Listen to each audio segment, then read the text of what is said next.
Hello guys, আজকে আমরা করব রামেন চ্যালেঞ্জ। আগের বার যেটা খাইছিলাম ঈদ মোবারক। গাইস, আমি আমার বিকাশের নাম্বার দিয়ে দিচ্ছি, আপনি 5000 টাকা ভরবেন। আমি ব্ল্যাক কালার একটা ড্রেস পরে আসছি। গাইস এই দেখেন গাইস, আজকে আমরা রামেন চ্যালেঞ্জ করব। আগেরটা কিন্তু সস বাদে ছিল, ওটা ঝাল খুব কম ছিল, এতই কম ছিল মানে সবাই আচ্ছা তো গাইস, আজকে সস খেতে আজকে একটা খাওয়া গাইস বন্ধে আমি বমি এসেছে, এত গরম না, এত গরম কিন্তু হট স্পাইস।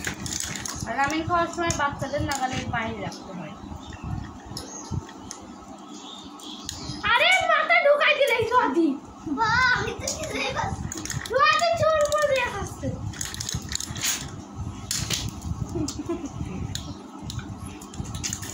হাই পিস দাও। আমি চ্যালেঞ্জ আপনি এত যে ঝাল খেতে পারলাম, তো কারেন্ট মরেছে আমার মরে যাবা, এটা খাই মরে যাবা মানে ঝাল লাগছে না।